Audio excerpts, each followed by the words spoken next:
Hi, everyone. Thank you so much for joining today's live stream. I am one of the hosts of Primetime Crime. I'm Lauren Conlon, alongside Jarrett Ferentino, my co-host, former ADA. Good afternoon. It's afternoon here in the East Coast, so good afternoon, everyone. Hey, Yes. Lauren. Hey, Brian. Yes. And so, I also wanted to introduce our special guest, Brian Fitzgibbons from USPA Nationwide Security. Brian has been on the ground in Redding, California. And again, just to put this all out there, if you are watching this live, you most likely are familiar with the case of missing mom of four, Nikki Cheng Sae-lee McCain. And there's been a lot of, I hate the word misinformation, but a lot of things have been unclear about this case. And to me as well, I have so many questions, and I understand that law enforcement doesn't owe us anything, doesn't have to share anything.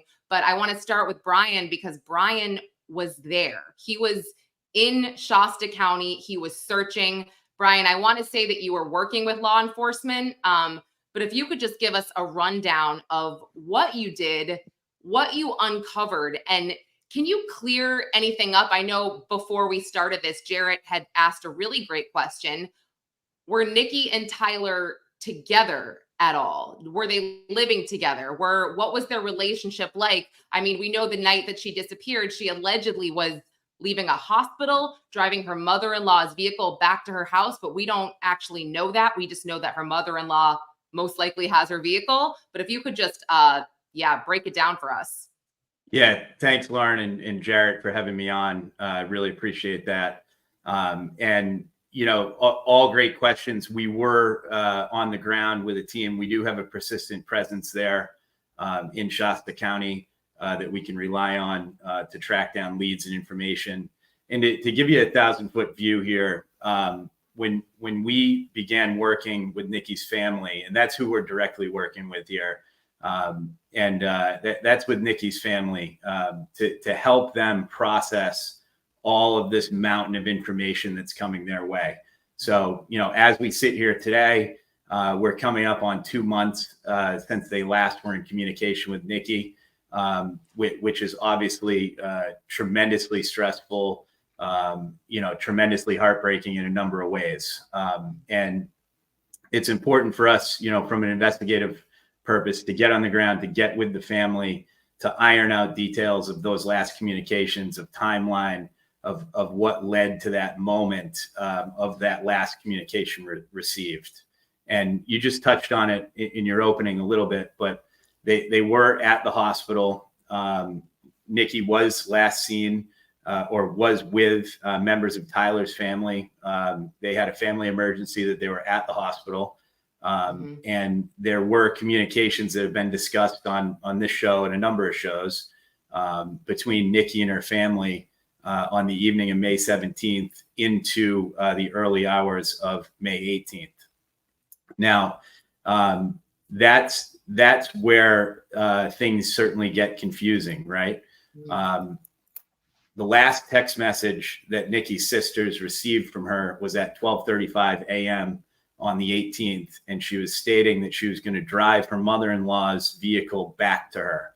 So as we can all imagine, any family emergency, when somebody goes to the hospital, people are hopping in cars, some are staying behind, some are going back home to get clothes or other items. This was all taking place that day of the 17th into the 18th. So Brian, how far of a trip would that have been? And I watched a little bit of the coverage from the sisters so far. How far of a trip would that have been? They have been able to confirm, or they believe that text did actually come from Nikki, right? They do, but we know it came from her phone, right? And they do believe that the text was written by Nikki, just based on syntax and the language used inside of the text. So I can't say that they're pretty confident in that. Sorry, I'm just wondering, the family emergency, it was Tyler's brother, and Nikki still obviously had this relationship that she felt the need to go to the hospital with his family and support the family throughout this. Correct. Yeah, and that's a big a big question that's out there, and like so many other domestic violence cases, these aren't black and white scenarios, right? There are 4 children involved. This is a long relationship that she had with Tyler, or has had with Tyler. So there seemed to be kind of an off again, on again nature to their relationship, where she was spending significant time with Tyler from that period of the alleged domestic violence case at the end of November that was reported to the Shasta County sheriffs. So from that point to the point that she went missing, she was spending some time with Tyler. Okay. I guess this is tough for me, and I'm trying to think about this logically. So she's spending time with him, but she still, according to her sister, she had planned on testifying. She was going through with this. Correct. Okay. And so she had no second thoughts about this. She was definitely moving ahead. And I have to imagine, without speculating, that Tyler possibly was trying to talk her out of pursuing this and getting the charges dropped. I have to think that was part of their conversation. Absolutely. Yeah. And as far as we know, her communication with family was certainly that she was going to move forward and testify in this case. It would be speculative to say that, Tyler was and his family members were trying to get her to drop the charges. I think that there's very good reason to believe that was happening. Right. Okay. Brian, one point, and you may or may not know this too. Oftentimes when I've had domestic cases, a condition of the bail is that they have no contact whatsoever with the victim. Do you know if Tyler had that as a bail condition on the bail that he posted as a result of these charges? I don't have that information, no. Yeah, I don't think a lot of it is available also because it's an open investigation, which is also super tough. And I want to get to a certain part of this because we're going to, second half, we're going to go over the DA's interview from last night on, I believe it was KRCR News. But did you have a chance to discuss Nikki's car being found with police? I mean, I know that they obviously don't owe us anything. We don't know anything because it could hinder the investigation. But I just want to know, were there signs of a struggle? Was there any blood found? Was there any evidence that could point to Nikki being taken against her will? That's not something that we've discussed with police. Again, our communications are with the family. I will mention something about that car being found. That there are 2 locations. Okay. The first is where that Tehama County bulletin went out.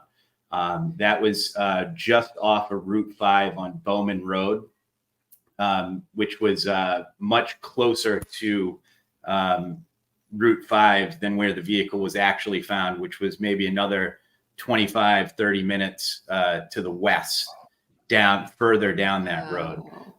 So the bulletin was effectively be on the lookout for this vehicle. It was then found on the 25th, further down the road.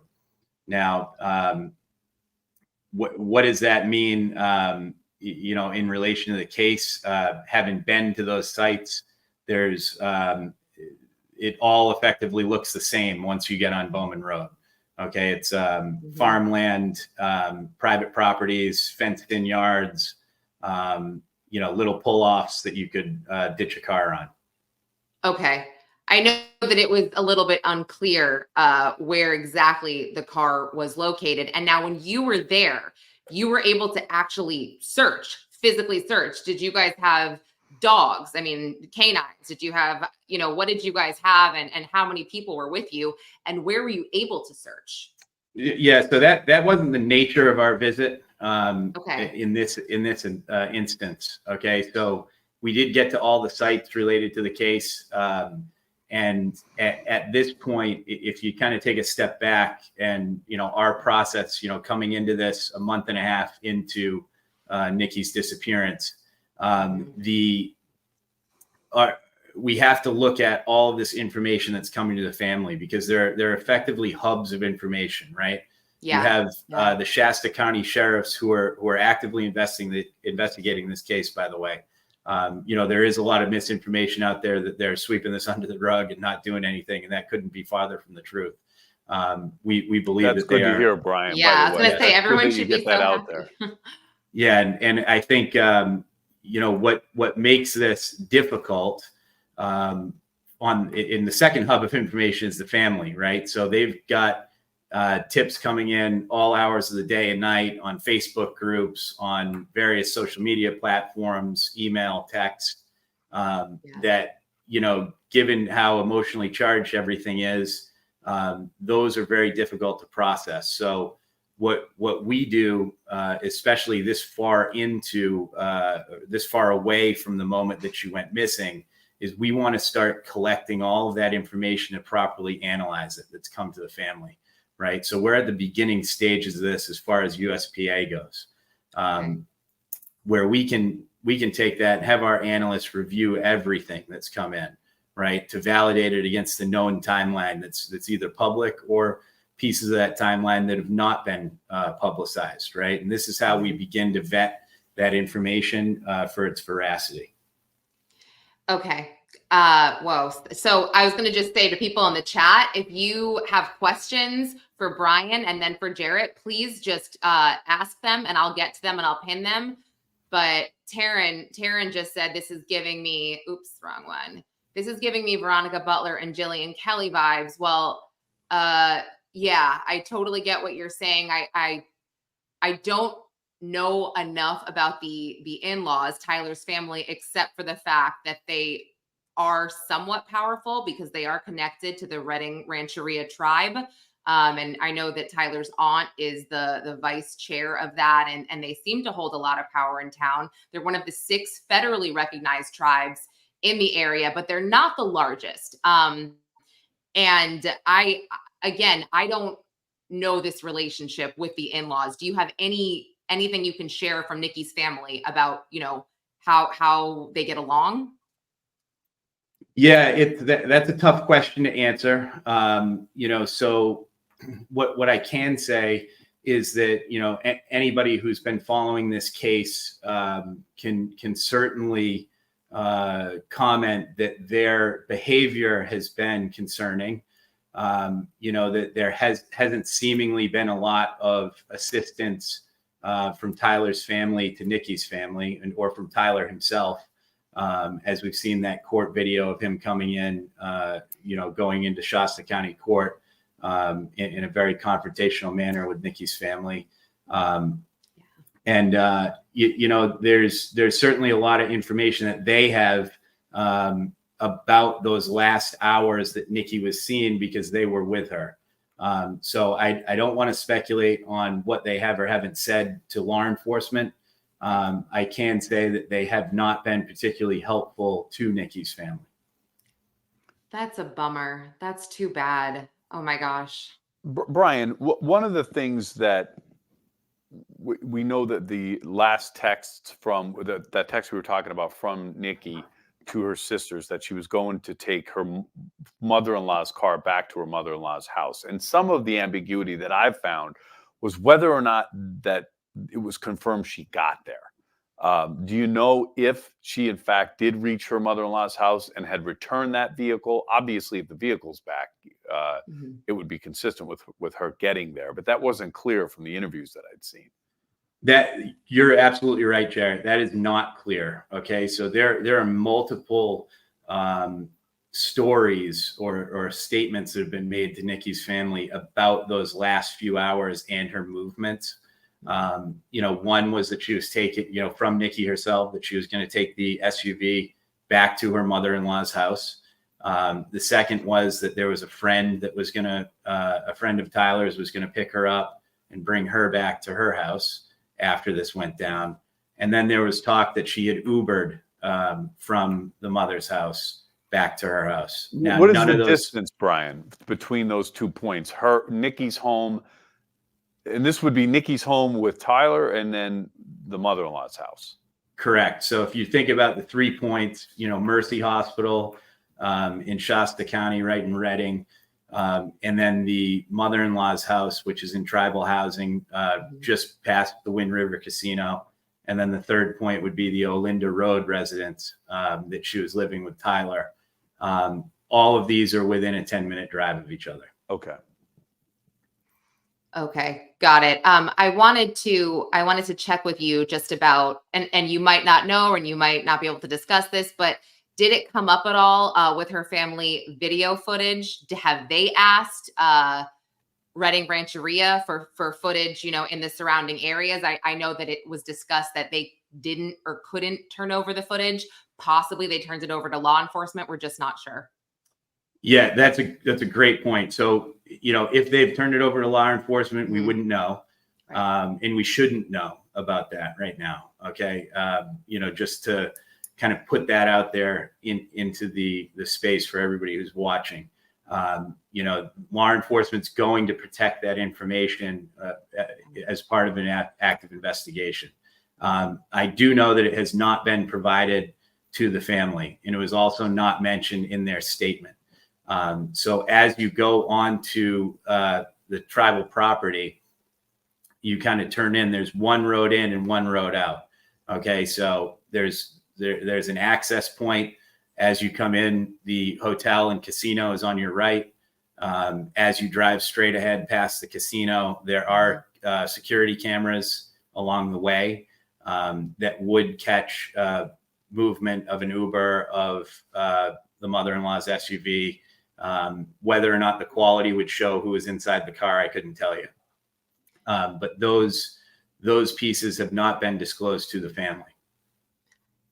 Okay. I'm guessing, we probably won't know about hospital footage either with in terms of, when she left the hospital, if this timeline is correct, and hopefully law enforcement has that. And I never thought that law enforcement wasn't necessarily doing their job. I never thought that at all. I think that if you're following this case, you read a lot of things politically, maybe that might pop into your head, and especially with the fire that he started. I think my big thing was I don't understand why he didn't get arrested. I thought that was pretty crazy because somebody did the exact same thing a month prior, and it was actually contained, to a lesser amount of land.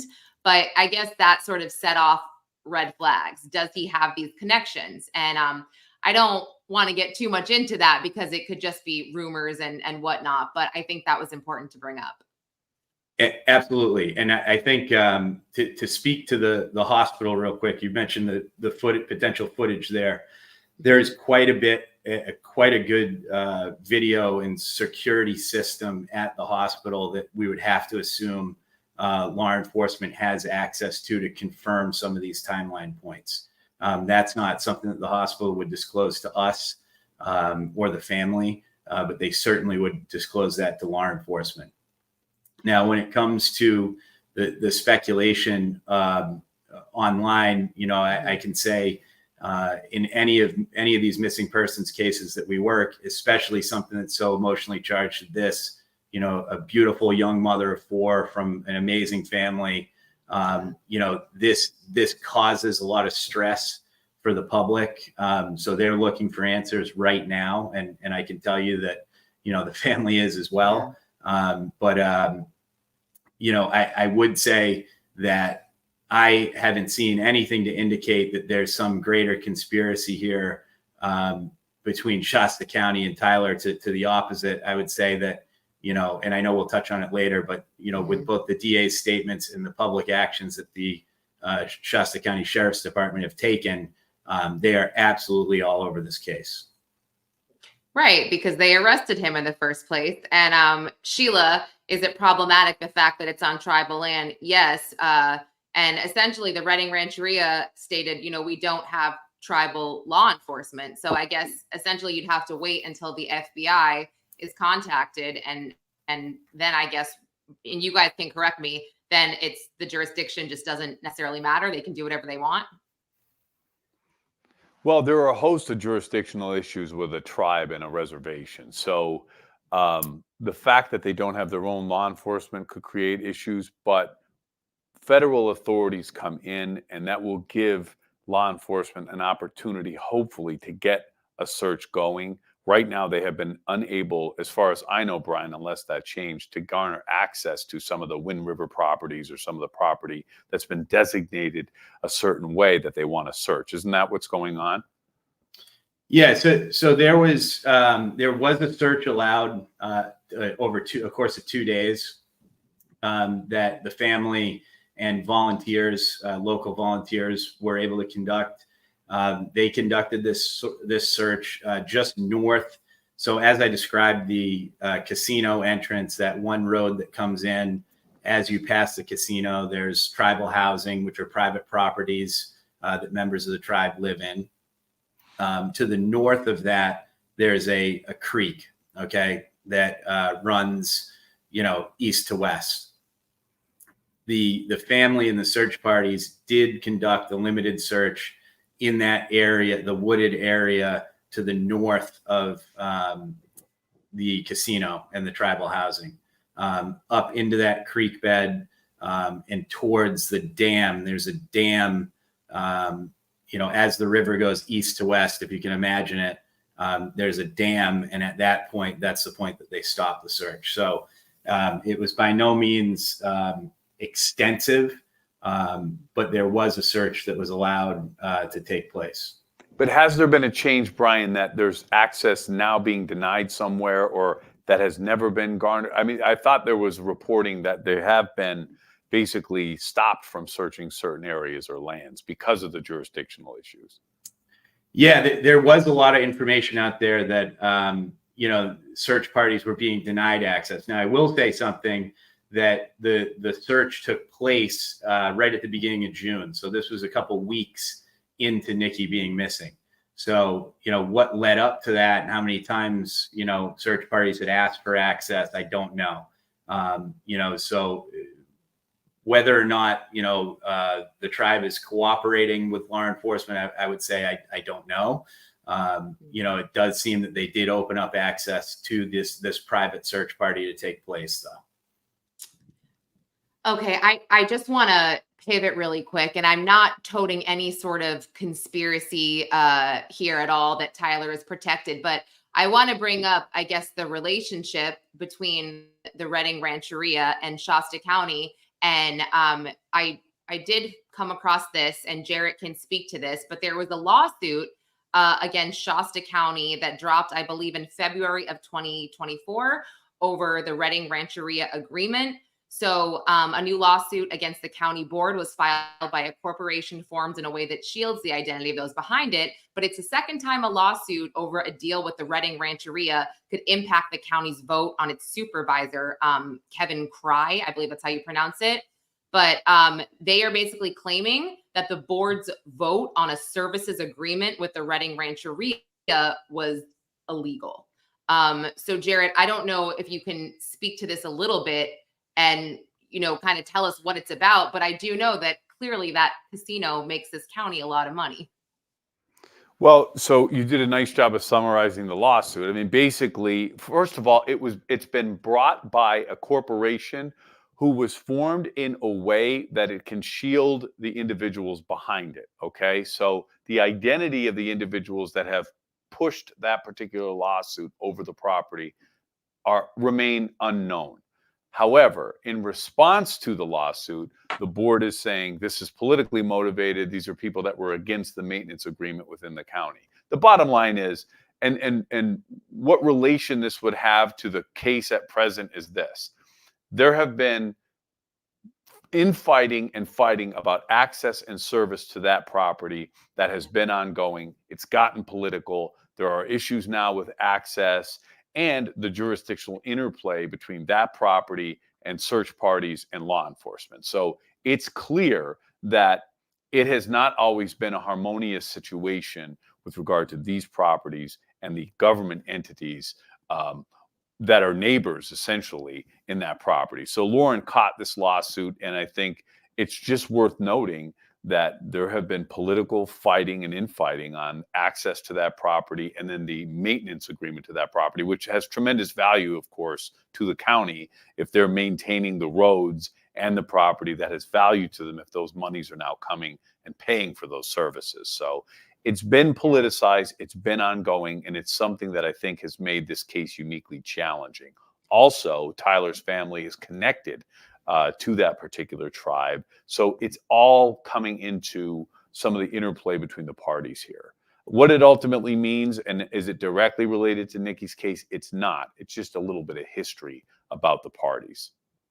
Yeah, absolutely. I mean, I read somewhere how much they have to pay Shasta County every month or something like that, the tribes. And I think the Redding Rancheria, it was on the lower side. It was like 50 grand a month or something like that. Don't quote me, look that up.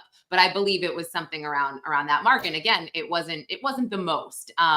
But I want to just switch gears because a lot of us have watched, and Brian, I don't know if you saw this, but DA Stephanie Bridget's interview last night with KRCR News, and something that stuck out to me, and Jarrett, you can go over this and just help me out here. But part of the reason she said she couldn't use just the police reports and the hospital reports, she said something like, well, the police report's been posted online. I was like, okay, so that means, I mean, Yeah, again, explain this to me. I'm like, she definitely discussed that. I don't think that was the reason she said she couldn't move forward. it was one of them, though. That was like what she listed, and she didn't elaborate. I think, well, here's the thing. So there are many things. I always say here's the thing, but there are many things. So she seemed sincere to me in her thought process in withdrawing those charges.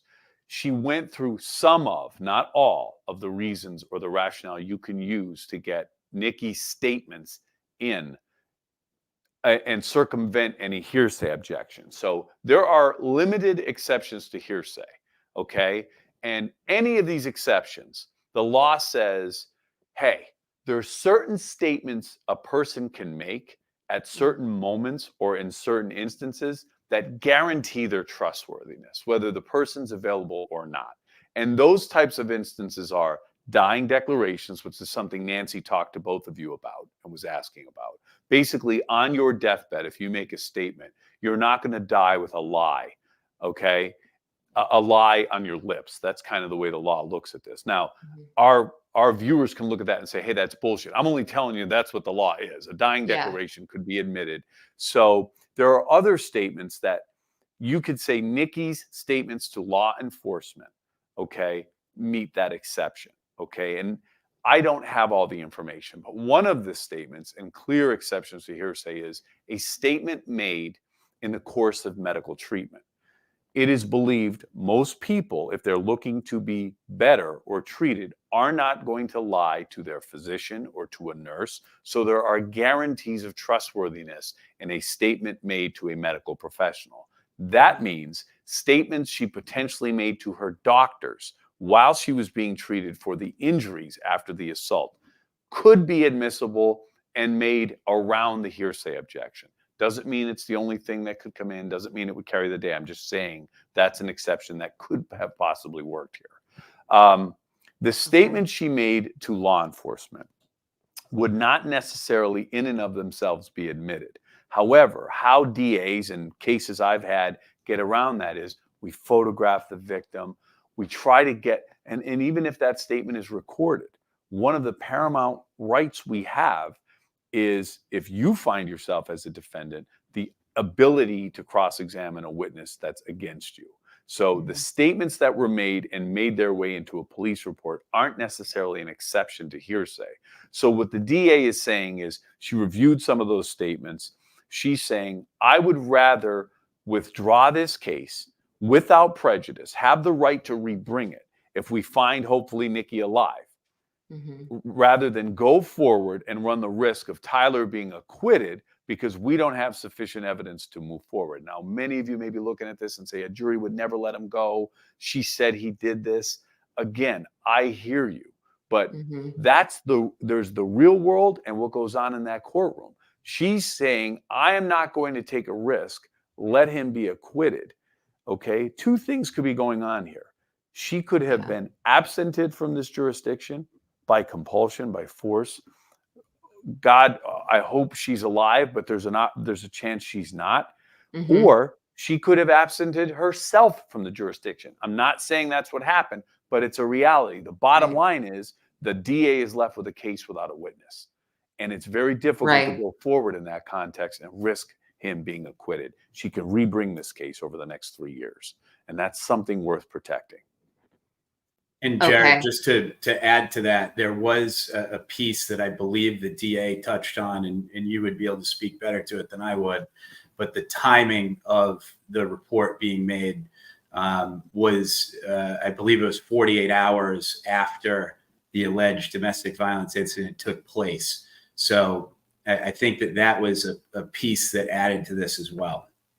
Well, where that comes in, Brian, is the timing of that statement. If you're being assaulted and you make a statement, the DA used the example of a 911 call, which is actually recorded. Again, I've used them that way too. That's a great example. What Brian's saying is the statement she made was 48 hours later. It was not while she was being attacked or in the immediate time frame after. Again, all of the viewers could say it shouldn't matter, but it does in the law. Okay, they look at that and say, okay, this is some time after. It doesn't necessarily have those guarantees of trustworthiness we have in those immediate moments or during an assault. Let's say a 911 call, a phone drops, and she yells out, "Tyler is assaulting me." You know, these are the kind of things that are made during the assault. Or when officers respond, he's still in the house. He's still gassed up. He's still heated up. She says to the officers, "My husband punched me," and her heart is still racing. She's injured. That's different than a 48-hour later statement without those guarantees of trustworthiness, and it may run afoul of those exceptions to hearsay. So, Brian, yeah, the timing is significant. The location of the statements is significant. All in all, the DA is well within her right to conclude it's in the best interest of the case to not move forward without her. That's the DA's right. We don't know all the information. She could have additional information. She's participating in these ongoing investigations that even make it a better decision. The bottom line is double jeopardy would attach, and you could not re-prosecute him for this crime if he was acquitted. So I'm frozen. I'm just gonna restart really quick. But Jarrett, I don't understand why she couldn't have put that in the terms that you put that in, only because I felt like she was kind of talking down to all of us when she was explaining that. And I just kind of felt like these reasons you need to elaborate a bit more. And I understand and appreciate that it was a 5-minute interview, but I just didn't think it was enough. So I'll let you speak to that if you don't mind while I reboot. Well, I'll only say that a lot of people in our business aren't ready for the kind of scrutiny and public pressure that comes with the job sometimes. It's like, here, this interview is very important. It's made its rounds. I thought she explained herself and justified her decision clearly, but I do think she was somewhat dismissive of the attention and, you know, the well-meaning people out there that want answers. I think they were a little dismissive of that, or a lot dismissive of that. And I think those folks who genuinely care deserved a little bit more of an explanation. And I think she could have hit on a couple of the more exceptions that apply. But ultimately, it's clear she does not want to move forward in the face of the possibility of losing it.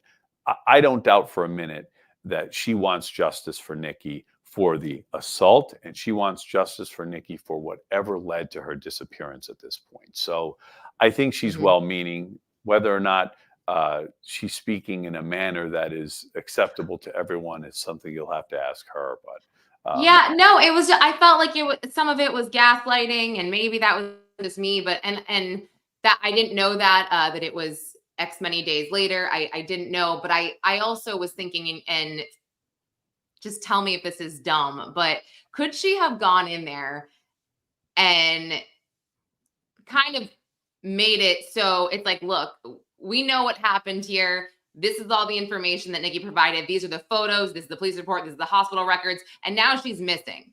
Who in this courtroom would want her missing? Would she be allowed to do something like that to persuade the jury for a conviction, even though Nikki wasn't there? Or would that? Well, again, all of the evidence she would be able to use would have to be done so through the lens of those exceptions I outlined. So, and I don't have it in front of me, so I don't necessarily know if they fit squarely with those exceptions. If they did, yeah, there's a chance a jury can see through it.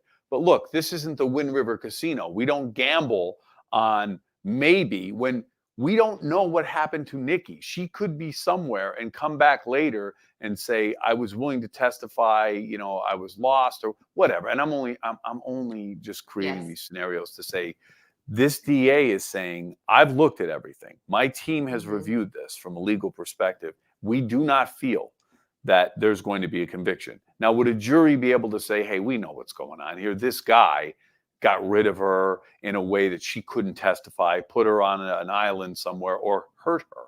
We don't know. Could a jury see through that? Yeah, but the reality is we don't know. And the DA is saying, I'm not willing to take that gamble when I do have some time that I can bring these charges back down the road and I can continue to investigate what exactly is going on here. That's, to me, I don't think, I understand everyone's feeling on this being withdrawn. I also think there are strategic and important reasons for it not being pursued right now. Yeah. And I know exactly what you're saying. And I know exactly where she was coming from. I think it might have been a little more helpful to people if she would have maybe went outside of the courtroom after the charges were dropped and held some kind of press conference instead of, you know, waiting a few days later and doing this on the local news. I think that people would have wanted to hear what she had to say right away, you know, not just. Yeah, she had her back up a little bit, no doubt. I mean, she had her back up. And I got that sense. And I think that that's probably where your sentiment on it is coming from. Like she was defensive a little bit. Yeah, I did kind of feel that. But I guess at this point, you know, what can we do, Brian? I mean, I guess besides just keep Nikki's name out there, keep her face out there. It's definitely one of those things where you feel helpless because you really have no information. So, absolutely. And what I'll say is, you know, keeping Nikki's name being discussed, keeping this story alive is paramount right now. As we keep saying, we're almost 2 months into her disappearance, right? So information that people have that they may not believe is relevant, report that to the Shasta County Sheriff, report that to law enforcement. If you're not comfortable doing that, there is the NorCal Alliance for the Missing that has posted the $10,000 reward.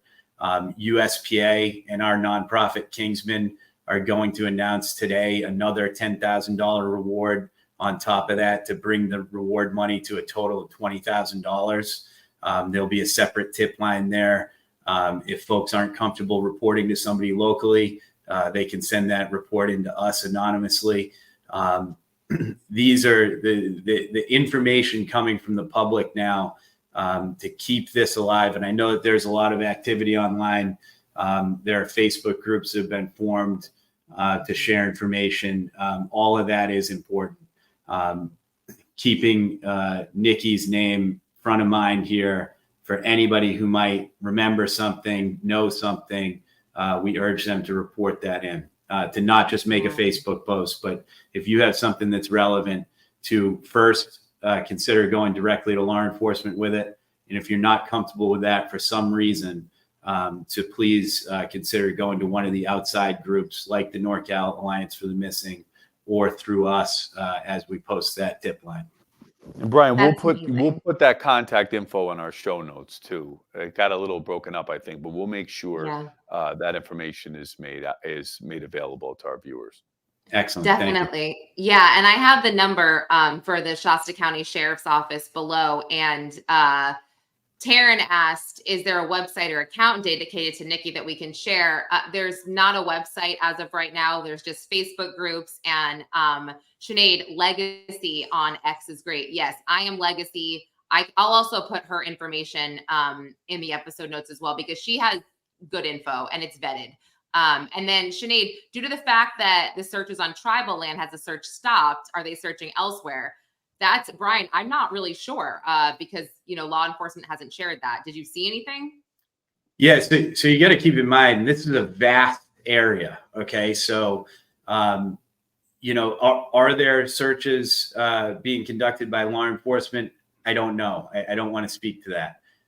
As far as a private search party goes, There is a Facebook group, Justice for Nikki, that has been organizing efforts to put out flyers and organize searches.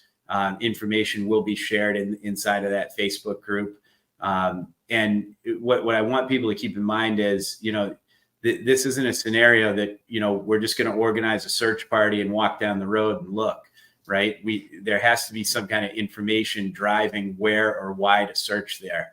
And that's what gets vetted against all of the information, the factual timeline pieces that we have to drive that happening, right?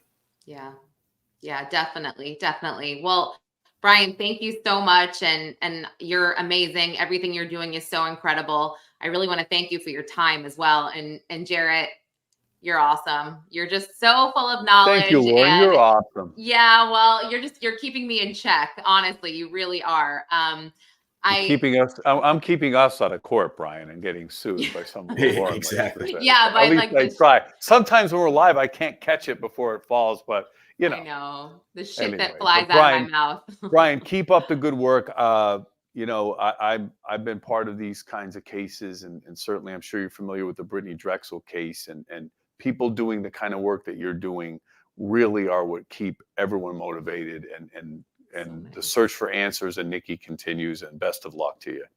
No, thank you, Jarrett. And thank you, Lauren, for having me on.